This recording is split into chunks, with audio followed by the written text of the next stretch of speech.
वाहेगुरु दा खालसा वाहेगुरु दी फतेह।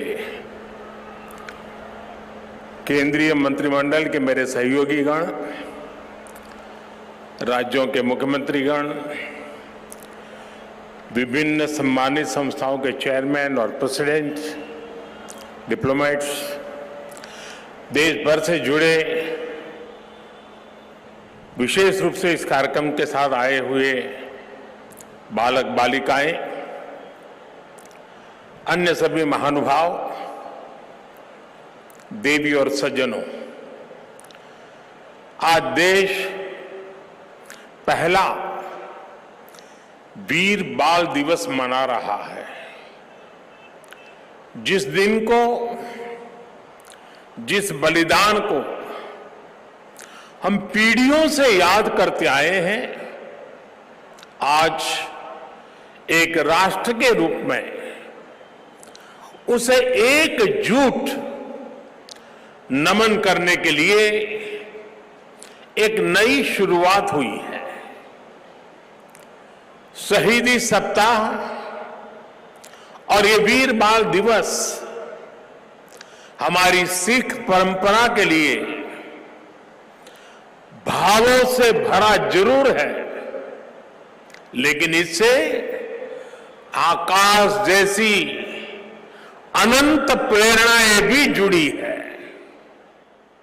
वीर बाल दिवस हमें याद दिलाएगा कि शौर्य की पराकाष्ठा के समय कम आयु मायने नहीं रखती।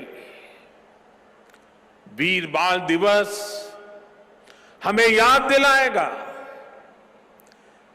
कि 10 गुरुओं का योगदान क्या है, देश के स्वाभिमान के लिए सिख परंपरा का बलिदान क्या है।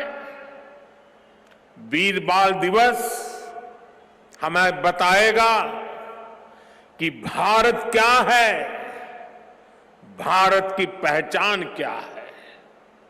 हर साल वीर बाल दिवस का ये पुण्य अवसर हमें अपने अतीत को पहचानने और आने वाले भविष्य का निर्माण करने की प्रेरणा देगा। भारत की युवा पीढ़ी का सामर्थ्य क्या है, भारत की युवा पीढ़ी ने कैसे अतीत में देश की रक्षा की है, मानवता के कितने घोर प्रघोर अंधकारों से हमारी युवा पीढ़ी ने भारत को बाहर निकाला है। वीर बाल दिवस आने वाले दशकों और सदियों के लिए ये उद्घोष करेगा। मैं आज इस अवसर पर वीर साहिबजादों के चरणों में नमन करते हुए उन्हें कृतज्ञ श्रद्धांजलि अर्पित करता हूं। इसे मैं अपनी सरकार का सौभाग्य मानता हूं कि उसे आज 26 दिसंबर के दिन को वीर बाल दिवस के तौर पर घोषित करने का मौका मिला। मैं पिता दशमेश गुरु गोविंद सिंह जी और सभी गुरुओं के चरणों में भी भक्ति भाव से प्रणाम करता हूं।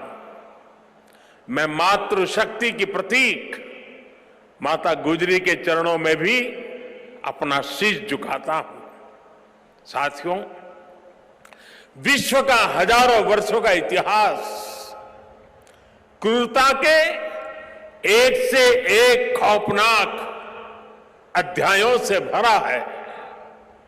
इतिहास से लेकर किंवदंतियों तक हर क्रूर चेहरे के सामने महानायकों और महानायिकाओं के भी एक से एक महान चरित्र रहे हैं। लेकिन ये भी सच है कि चमकौर और सरहिंद के युद्ध में जो कुछ हुआ वो भूतो न भविष्यति था। ये अतीत हजारों वर्ष पुराना नहीं है कि समय के पहियों ने उसकी रेखाओं को धुंधला कर दिया। ये सब कुछ इसी देश की मिट्टी पर केवल 3 सदी पहले हुआ। एक और धार्मिक कट्टरता, और उस कट्टरता में अंधी इतनी बड़ी मुगल सल्तनत, दूसरी ओर ज्ञान और तपस्या में तपे हुए हमारे गुरु, भारत के प्राचीन मानवीय मूल्यों को जीने वाली परंपरा, एक और आतंक की पराकाष्ठा, तो दूसरी ओर अध्यात्म का शीर्ष, एक और मजहबी उन्माद, तो दूसरी ओर सब में ईश्वर देखने वाली उदारता, और इस सब के बीच एक और लाखों की फौज, और दूसरी ओर अकेले होकर भी निडर खड़े गुरु के वीर साहबजादे।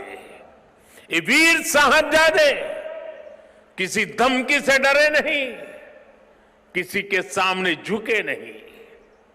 जोरावर सिंह साहब और फतेह सिंह साहब दोनों को दीवार में जिंदा चुनवा दिया गया। एक और नृशंसता ने अपनी सभी सीमाएं तोड़ दी, तो दूसरी ओर धैर्य, शौर्य, पराक्रम के भी सभी प्रतिमान टूट गए। साहिबजादा अजीत सिंह और साहिबजादा जुझार सिंह ने भी बहादुरी की वो मिसाल कायम की जो सदियों को प्रेरणा दे रही है। भाइयों और बहनों, जिस देश की विरासत ऐसी हो, जिसका इतिहास ऐसा हो, उसमें स्वाभाविक रूप से स्वाभिमान और आत्मविश्वास कूट कूट कर भरा होना चाहिए। लेकिन दुर्भाग्य से हमें इतिहास के नाम पर वो गढ़े हुए नैरेटिव बताए और पढ़ाए जाते रहे, जिनसे हमारे भीतर हीन भावना पैदा हो। बावजूद इसके हमारे समाज ने, हमारी परंपराओं ने इन गौरव गाथाओं को जीवंत रखा।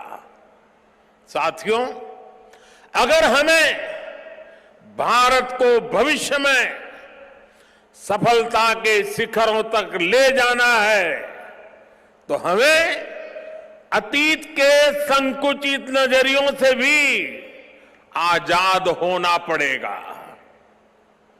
इसलिए आजादी के अमृत काल में देश ने गुलामी की मानसिकता के मुक्ति का प्रण फूंका है। वीर बाल दिवस देश के उन पंच प्राणों के लिए प्राणवायु की तरह है।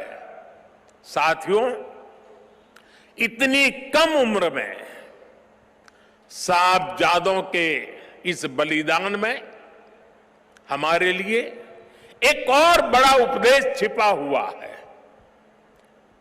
आप उस दौर की कल्पना करिए, औरंगजेब के आतंक के खिलाफ, भारत को बदलने के उसके मंसूबों के खिलाफ गुरु गोविंद सिंह जी पहाड़ की तरह खड़े थे। लेकिन जोरावर सिंह साहब और फतेह सिंह साहब जैसे कम उम्र के बालकों से औरंगजेब और उसकी सल्तनत की क्या दुश्मनी हो सकती थी। दो निर्दोष बालकों को दीवार में जिंदा चुनवाने जैसी दरिंदगी क्यों की गई? वो इसलिए क्योंकि औरंगजेब और उसके लोग गुरु गोविंद सिंह के बच्चों का धर्म तलवार के दम पर बदलना चाहते थे। जिस समाज में, जिस राष्ट्र में उसकी नई पीढ़ी जोर जुल्म के आगे घुटने टेक देती है, उसका आत्मविश्वास और भविष्य अपने आप बन जाता है। लेकिन भारत के वो बेटे, वो वीर बालक मौत से भी नहीं घबराए। वो दीवार में जिंदा चुन गए, लेकिन उन्होंने उन आतताई मंसूबों को हमेशा के लिए दफन कर दिया। यही किसी भी राष्ट्र के समर्थ युवा का सामर्थ्य होता है। युवा अपने साहस से समय की धारा को हमेशा के लिए मोड़ देता है।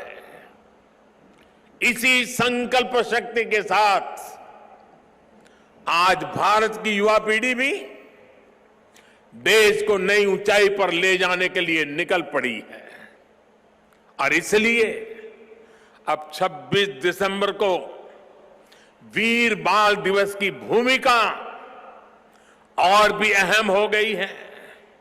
साथियों, सिख गुरु परंपरा केवल आस्था और आध्यात्म की परंपरा नहीं है, ये एक भारत श्रेष्ठ भारत के विचार का भी प्रेरणा पुंज है।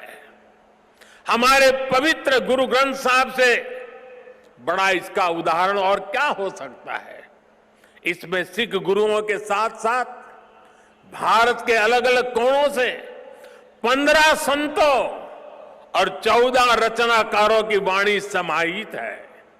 इसी तरह आप गुरु गोविंद सिंह जी की जीवन यात्रा को भी देखिए। उनका जन्म पूर्वी भारत में पटना में हुआ। उनका कार्यक्षेत्र उत्तर पश्चिमी भारत के पहाड़ी अंचलों में रहा और उनकी जीवन यात्रा महाराष्ट्र में पूरी हुई। गुरु के पंच प्यारे भी देश के अलग अलग हिस्सों से थे। और मुझे तो गर्व है कि पहले पंच प्यारों में एक उस धरती से भी था, द्वारिका से, गुजरात से, जहां मुझे जन्म लेने का सौभाग्य मिला है। व्यक्ति से बड़ा विचार, विचार से बड़ा राष्ट्र, राष्ट्र प्रथम का यह मंत्र गुरु गोविंद सिंह जी का अटल संकल्प था। जब वो बालक थे तो ये प्रश्न आया कि राष्ट्र धर्म की रक्षा के लिए बड़ी बलिदान की जरूरत है। उन्होंने अपने पिता से कहा कि आपसे महान आज कौन है, ये बलिदान आप दीजिए। जब वो पिता बने तो उसी तत्परता से उन्होंने अपने बेटों को भी राष्ट्र धर्म के लिए बलिदान करने में संकोच नहीं किया।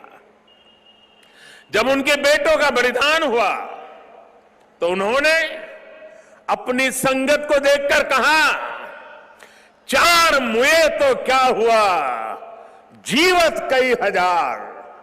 अर्थात मेरे 4 बेटे मर गए तो क्या हुआ, संगत के कई हजार साथी, हजारों देशवासी मेरे बेटे ही है।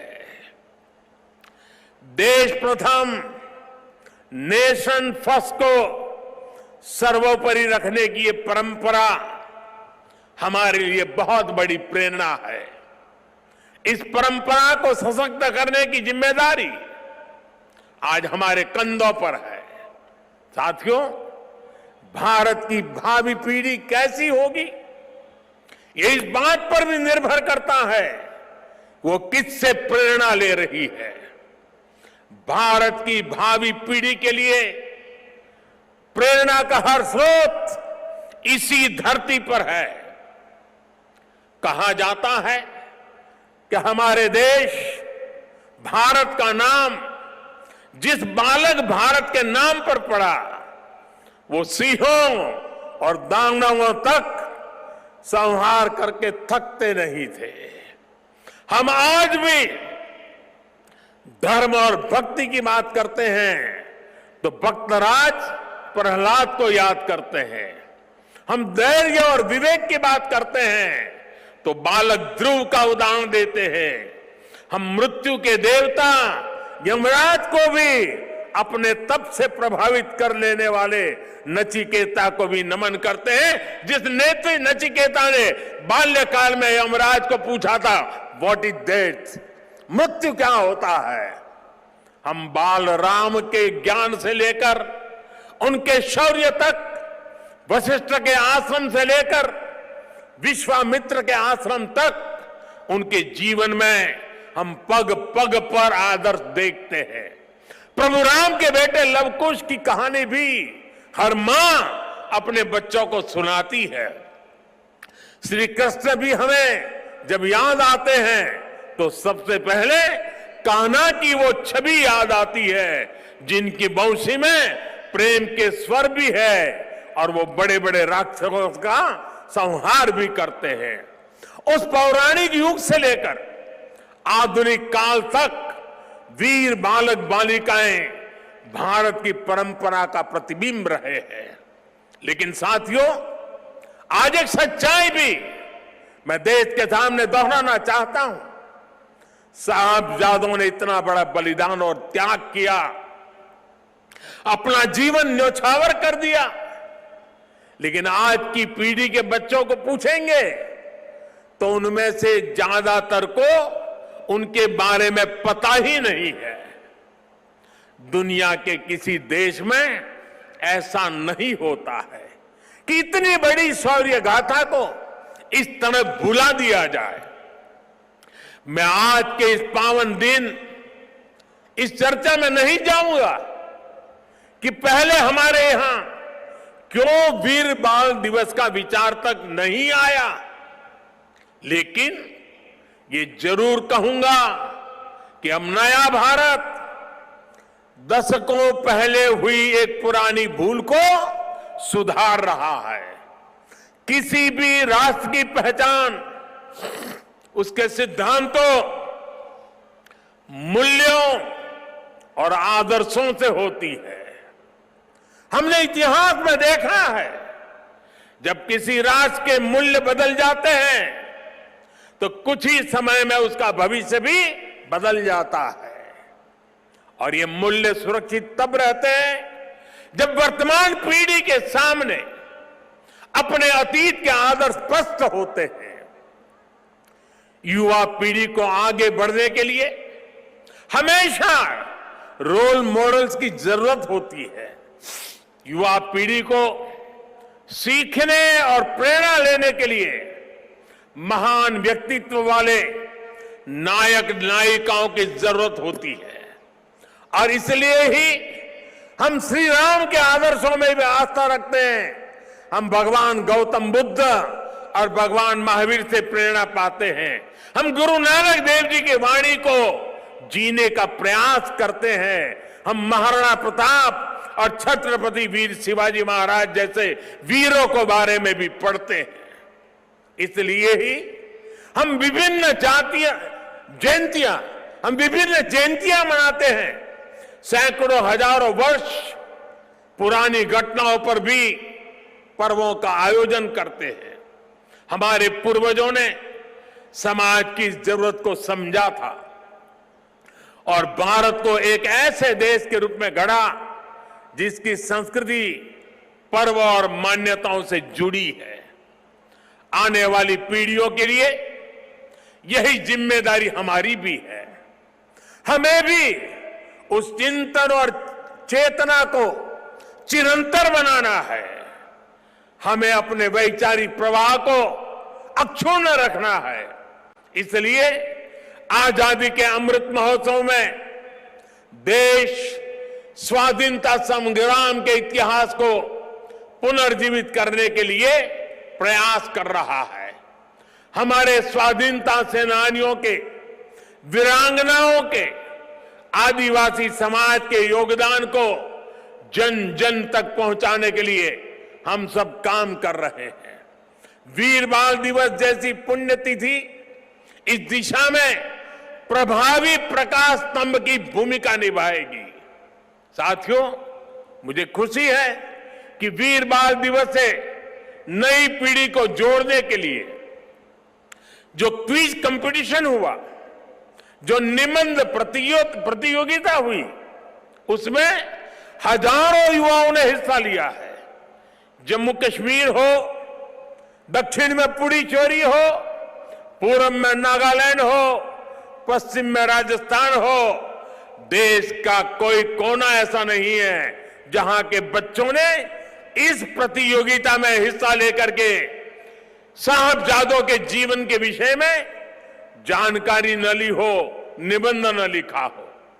देश के विभिन्न स्कूलों में भी साहबजादों से जुड़ी कई प्रतियोगिताएं हुई है। वो दिन दूर नहीं जब केरला के बच्चों को वीर साहिबजादों के बारे में पता होगा, नॉर्थ ईस्ट के बच्चों को वीर साहिबजादों के बारे में पता होगा। साथियों, हमें साथ मिलकर वीर बाल दिवस के संदेश को देश के कोने कोने तक लेकर जाना है। हमारे साहिबजादों का जीवन, उनका जीवनी संदेश देश के हर बच्चे तक पहुंचे, वो उनसे प्रेरणा लेकर देश के लिए समर्पित नागरिक बने। हमें इसके लिए भी प्रयास करने हैं। मुझे विश्वास है हमारे एकजुट प्रयास समर्थ और विकसित भारत के हमारे लक्ष्य को नई ऊर्जा देंगे। मैं फिर एक बार वीर साहिबजादों के चरणों में नमन करते हुए इसी संकल्प के साथ आप सभी का हृदय से बहुत बहुत धन्यवाद करता हूं।